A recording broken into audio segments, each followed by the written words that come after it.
85 roaming squad, or some kind of utility to disengage or even actually counter-engage depending on the situation. It's gotta be a Ruby. Yep, you said it. Counter-engage, disengage, even pickoffs. You find it all with the Ruby, and it's still technically a flex right now. Could be going to Dixon in the XP, could also be utilized by Drian, the man with the most unique hero picks in Season 13 so far. So that's why they really love the red side. They pick up a flex here, and they set up for a crazy pick for Drian. And if they don't want to go for a crazy pick, they can obviously just go for the normal. Ruby in the roam, Ruby in XP, and then pick up another roamer. That is still up for grabs right now. What is, though, is the big question for Dewa. Arlets is up there too. But for RRQ, do they need a bit more dive? They need to pick up something like a Yu Song to try to fight these skirmishes, to sustain as well. The real answer will be the Yeve, the signature pick for Clay, and the Lapu Lapu for Dawn.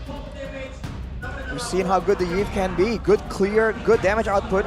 And technically, we saw what happens to Aura when you try and fight too early, trying to make use of the Faramis against a Yeve, right? There's a lot of damage output that's a lot more spammable. It's a bit of the same situation. A lot of spells on short cooldown, a lot of AoE on the side of RRQ. So for Dewa, I think crowd control, even more, can never go wrong.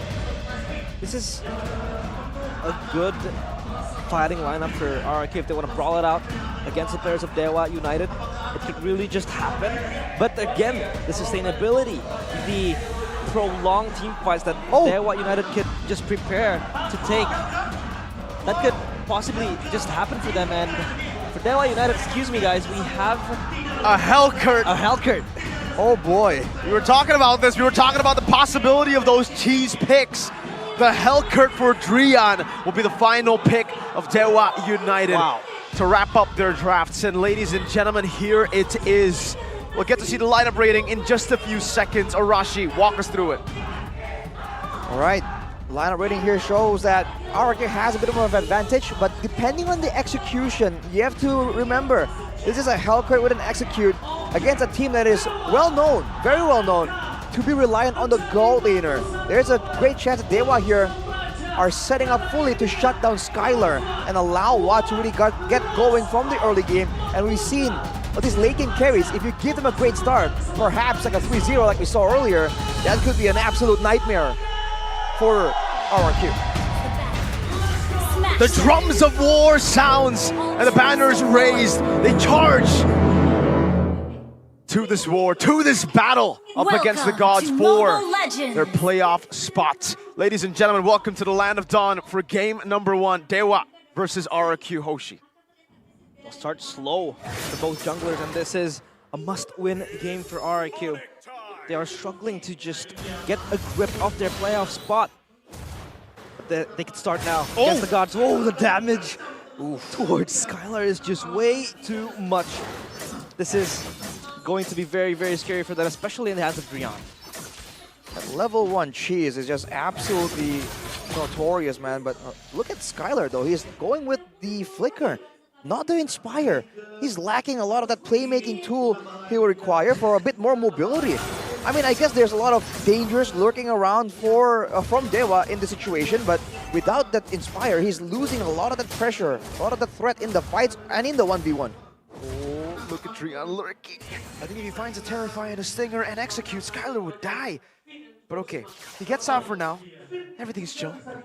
And we go back to the full reset in the early game. Let's talk a little bit about this choice for Dewa. Drian is still hovering over. They have to send Vin towards the bottom lane. Flash course there. Trying to bully the players of RRQ, but Vin is just so brave walking to that battle.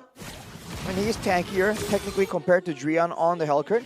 Look at the ambulance earlier, though. Bargain Hunter for what? He knows he's going to be getting a lot of assistance, a lot of pressure in shutting down Skylar. And Skylar, he's going for the tenacity. So he's absolutely respecting the fact that the Hellcurt is going to be a problem. It's going to help him survive a lot of this burst damage. But he has to itemize a lot earlier as well, knowing how effective the Hellcurt can be, even if you don't really get to snowball out of control in the middle of the game. Oh, look at this in the mid lane. Actually, Drian losing out on that skirmish against Vin. A duel. Spear of Destruction not connecting. And Dewa set up. Flicker forward now, RWM there, but Lanaya gets the turtle. Yeah, the rail popped up, and they will move forward. Drian with the stinger doesn't get the kill, but Lanaya taken down with the first blood. Shadow Stampede pulls Dawn back, but Drian, the stinger again and again. The power of this Hellcurt is scary. 1-for-1 trade, but Dewa get the turtle. 2-for-1. Considering the situation, I think it benefits Dewa for sure. This is how they want to play. They want to use that barrage, and this is what they're so good at doing. And the fact that they have such a solid front line with save potential and disengage, this means that Drian can be a lot more free in waiting for an opportunity. And you saw earlier, he was just waiting in the wings, waiting for an opportunity, and when he spots a free kill, he goes for it. Yeah, talent predictions though. Miracle, I don't like what I see.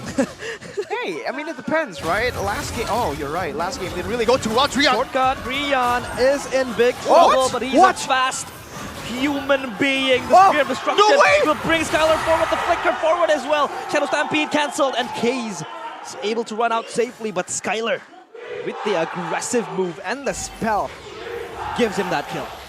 The Dark Knight falls earlier. I don't think it was used right for Drian. So it was just pure movement speed that he got out. That was insane. Case. Skylar pulled back in the Shadow Stampede. He could be in next menu, but the Watt gets the kill in the realm now. Popped up by Dewa. Vin though, so much damage dished out. But the players of RRQ, Case still trying to sustain the players of Dewa United again. An even change, but Skylar is dead, so that is a net advantage for Dewa United. The utility usage as well from Drian. With the Terrify, but most importantly, the Dark Knight Falls. If the shortcut is placed and the Dark Knight Falls comes through, RRQ might actually feel a bit of pressure just finding the portal to get to these team fights. Constant fights left, right, and center. And this time, it is all in the eyes of the turtle. The epicentrum is here for both teams. Could this possibly be a 50-50 for both teams? Shortcut open, none yet taken though. But Lanaya is pushed back, and this turtle is all free for RRQ. Dewa, according to the keys to victory, they need to play in their Season 12 style. Committing into team fights is a no-no. They can always look for the top. Spear of Destruction is connecting! And Rian is just gone! The Spear from downtown snipes him. And that is an extra kill for Vin. So do you split push against global pressure, or do you just succumb to that global pressure? Arashi, they're going for more! Vin is so aggressive, is being able to find these skirmishes. But now Skylar, with the Spear of Destruction, able to teleport up top and getting that tier 1 turret. A very welcome swing and momentum for RRQ, equalizing in the turret trade as well. That's the kind of power they have right here, but that's only available when no neutral objectives are around for Dewa to predict RRQ's movement. And if you look at how they're playing, they're always together. They know that they have that burst damage, and they want to really let Drian get a lot of resources. The fact that they let him, quote-unquote, split push alone right there, it just shows again how much they're willing to give up. If you look at the items though, Clay with the physical defense boots, just because it's up against a Hellcurt, but he went for the Enchanted Talisman immediately, so more spammability, but he will not have the same kind of damage we were seeing earlier from a Yi with like a full damage item though. Look at that though, the ambush that the Kings tried to look for, possibly to take Lanaya down. Not effective for now, will be able to just be maneuvered out of by the Dewas. Both teams waiting for the next neutral objective. What power spikes are we waiting for? Drian has secured that corrosion site. Vin is in that bush. He might be smelling something. Drian, as a chip player himself, he should know that something is fishy when the chip doesn't show himself in the map. But also, it's a forced error. Look at Skylar, just free farming, constantly shoving these waves, getting everything in his way, while Vin stays invisible on the map. The fact that Vin is just always in the wing somehow just denies the pickup potential, but he might be a bit too far aggressive. Stampede towards Vin. Ritona's welcome as well to lock him in place, and he is dead. Dixon gets the kill, but Dawn with the bravest fighter jumps forward. Turtle now as the main objective, and the round popped up. Lanaya again. The retribution has been on point. The RWM trying to dish out more damage. Dixon in the back line. The Appraiser's Wrath will execute him. Lanaya, though, gets Clay in the process, and Dawn has to run for the hills. Irad as well, unseen. And Dewa again, winning the neutral objective. And even the fight, I believe, Skylar wasn't there. The Dark Knight Falls was used as utility again for Dewa. Irad looking for it. Moving forward, crash course towards Lanaya. He is immobile, can't move anywhere. The Brazer's Wrath will add even more damage, and Skylar attributes himself to the kill. Shortcut back towards top lane, trying to clear out the wave. Wow, man. I mean, considering the situation here, I'm surprised RRQ keeps going for the 50-50s here, contesting always for the neutral objective. But Irad now making the aggressive play alone. Pull forward, Dark Knight falls. Irad is gone to Skylar! A sliver of HP! Almost get executed by Grian. But now Irad is stuck. He's able to move forward, getting the purple buff. He will do just that as it disengages, and almost Skylar almost picked off. That was Rian with the execute too. He popped into Dark Knight Falls, had the stingers. I don't know exactly what happened there, but it seems like Skylar was able to evade with a flicker, perhaps an Abyssum step as well. But my goodness, the audience prediction here, you can see the Kingdom still in full force, 72% towards the Kings. Oh, they moved back. The Entropy popped up, RWM, but Irad is just eradicated as RRQ lose their jungler, and Dewa is happy with this trade. Dewa are playing for the late game here. They're trying to weather the storm, and they're doing a pretty good job at it. 2 neutral objectives so far, and still a 1,000 gold lead to their side. I mean, Skylar has been farming a lot, but so has Watch. And the longer the game goes, the more this Natan is going to have a lot more impact. It still feels like RRQ are forced into this neutral objective contest scenario because all they have are big ultimates, real-world manipulations, bravest fighters. If they don't go for these big fights and they go for the small skirmishes, they don't have the same kind of tools that Dewa has right now to immediately go for an instant pickoff. He's there back in the backline. He's trying to create a flank angle because he can just pop up the shortcut, and you have 4 members just running into the portal. Ooh, that is going to be very scary. It could be this flank if they find Watts. By the way, Holy Crystal Hole! Super fast atomization, 9th minute of the game. That's a power spike. Dewa doing a good job at that. They spot Finn. They can't even go for the ambush that the Kings have planted in the back. Their captain now has been revealed by Kaze. And they even have that wave up top with Drian constantly going back and forth. The gods manipulating these waves perfectly for now. Dawn, though, will be sent up top to clear it. Right now, RRQ's main advantage is the poke that they have from the Yeeve, the AoE as well. But oh, there you go, Dixon actually not getting the engage. And now RRQ, they can play around with this. Finn can still play, but it's pulled inside the backline of Dewa United. The Thona's welcome, but Dixon will be safe with the Netherrealm. What again with the double kill? He's just spamming the damage. Dawn in the midst of it all will die to the hands of Drian. The RWM is not enough. As again, the Kings slowly losing their throne. The foundation of their towers, what? What again? Just stepping forward!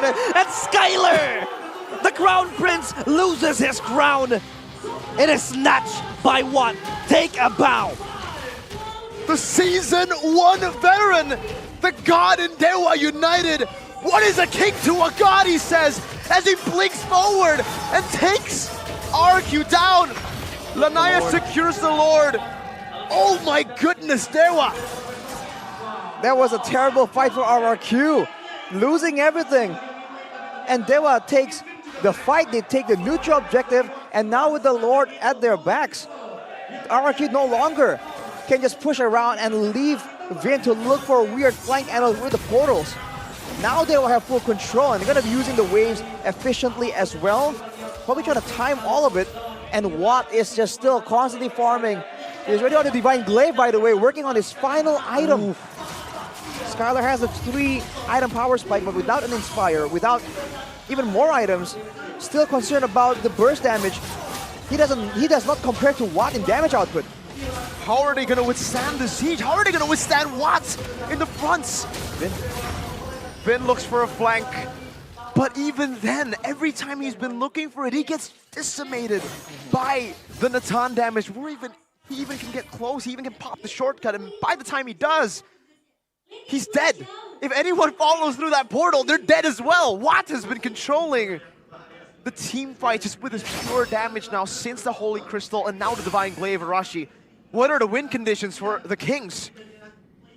I feel like they have to try and, of course, control Watt, but at the same time, they keep setting Dawn to try and control Watt in the middle of these fights, and they're trying to rely on Clay to be zoning, but oh, look at Vin! Vin just flickers forward, pops a shortcut. It is in the back line of Dewa United. The entropy popped forward, and what? Just like the name says, he is godlike. He is unstoppable. And RRQ again, losing members left and right.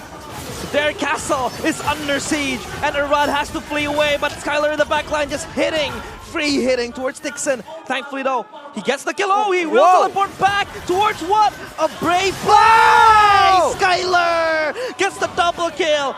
The Crown Prince is able to create a glimpse of hope. Case looking for an aggressive play, but it will not succeed.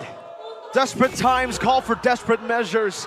The Crown Prince had to take some sort of angle to come back in this game, but even then, was it worth it? He got a shutdown, but at what cost? 4 members down for RRQ. They couldn't get any objectives over that kill. But equalizing in the gold advantage, it's a bit of a small win for RRQ, and that's a statement from Skylar to the members of Dewa. You know, we're in a losing situation right here, but it doesn't mean you can count me out. He is still in the game, looking for plays, trying to make the best out of the whole situation. When it comes down to it, the only way they can counter Watt is either using Dawn or using the real-world manipulation. The problem right now is that Dawn goes forward, and Clay can't really keep up and match his range to try and back the team up.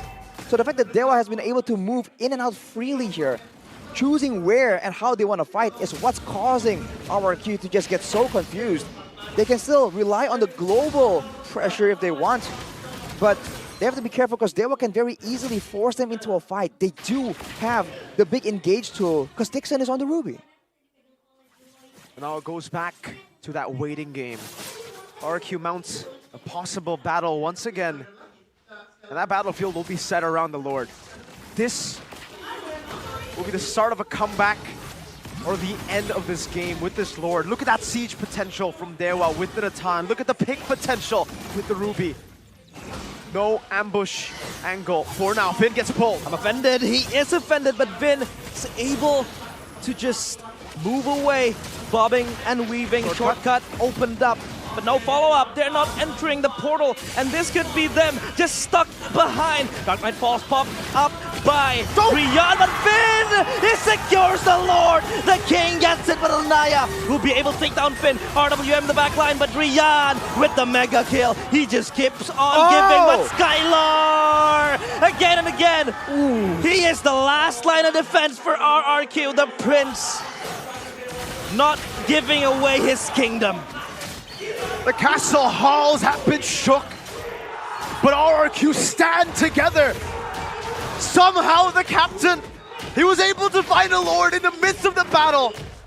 And Dewa, now their own kingdom, their own castle, their base is being sieged down. Watt sent up top to deal with the Lord, but in the bottom lane, Skylar, the Crown Prince, is doing work. Now with less turrets, there's more space for RRQ to make the plays happen. And I'm not sure what I'm looking at, but Skylar has purchased a Radiant armor. What? Oh, she switched up for Rose Gold right there too. He's swapping items rapidly. Man, he just made the craziest plays in the middle of that fight, and that's the advantage that Moskov has over the Natan. Damage output is in the hands of Natan, but when it comes to maneuverability, when it comes to the stuns, the output potentials, the Moskov has something to say about this year, and RRQ, with this change in momentum, now controlling the pace, can they find something? Can they control the map in such a way that they can deny Dewa's pickoff, Dewa's own pickoff and like surprise tools? It's all about the buffers at this point. How do you face off a Natan? Not in an all-out fight. You need to go back and forth, kite him out, wait for that entropy, and then look for the re-engage. That's what Moskov has in the advantage. Once you bait out the entropy damage output, you might actually be able to win that out. But the thing is, Watt can survive that initial damage output and even the further damage outputs. He has a Wind of Nature in his item set, in his inventory. He has a Bloodwing as well. So additional shielding, immune to physical damage. RRQ will have to work together if they want to assassinate Watt in the back. And that seems like the only option right here, because remember, the Netherrealm is still definitely a problem. And we haven't even addressed the fact that Drian has been an absolute menace right here. Always entering the fight late, just waiting for the right opportunity. And there was never any pressure for him to try and get in faster. And Hoshi, we've seen different builds for the Hellcurt, but we've mainly just been focused on the Hellcurt for Bloisky going for pure damage, going for an assassination. Hold up, before we talk about that, a possible assassination attempt for RRQ. Ambushing, slowly but surely. It will stop for now. The Lord, another set, another location for the next battle, this time up top. But back to Hellcurt's build. It's an attack speed build for Drian. Golden Staff, DHS Corrosion, and the Windtalker building towards the Sea Halberd as well. But what is this build, Arashi? What is he trying to do? What is he trying to achieve with this build? He's achieving a dueling presence. No one right now in the sense of RRQ can really 1v1 him. Not in a full-on brawl, but look at this. That's already entropy used up. Vin was able to survive there. Now RRQ with that information, when they just saw Drian on the bottom side earlier, what will they do? They can't really bank on being able to get a miracle steal like we saw just earlier. They have to have a different plan. A window of opportunity, but that opportunity is so slim. It's a tight window that RRQ cannot fit in. Look at the ult, look at the entropy, it's back up again. It's practically a 10 seconds in the cooldown. They need to bait it out and fight instantly, that's the only way. But even then, like you said, Arashi, Dewa, they've been able to utilize Drian on the attack speed build to have that 1v1 presence, that duo presence in the bottom lane. That initial burst, though, amazing against these squishies. He knows he's gonna be up against the Lapu Lapu for the most part in that side lane. He'll be able to dish out so much damage that the Lapu will be the one forced back. The Lapu will be the one making these Lapu will be the one forced back. The Lapu will be the one making these desperate attempts, and maybe even going and in the shortcut, in the portal. Skylar, Queen's Wings, what did he swap for that? Whoa. Seems like not the rose gold. Dixon. Well, towards Vin, he is caught. The Night falls. Drian looking for Skylar. Skylar, you have to be careful, but there he goes with the Vin Walker. He's gonna fight back, and he gets the kill towards Drian. Now in the back line, though, that realm popped up, and it is going to silence the players of Dewa United. But RRQ goes forward. Case is low. Clay gets one. It is down, and they run for the hills. The gods has been slain. Oh! And Dewa United, they crumble. Piece by piece, one by one. Erat gets Case. And this could be the kingdom slowly rejoicing. A mountain to climb, and they're up in the hills. With the kingdom in ruins. With them backed up to a corner, they fight with the Crown Prince. Oh no, Dixon! Immortality popped up, Skylar gets the turret, and RRQ will fight back. The crystal is falling. Oh, Case, he will die, but there is no minions. Timers, Drian, 3 seconds. He has to respawn now. The minions will march forward. There is no way Drian will save this. RRQ! They come back from their atrocities. And the kingdom is still roaring.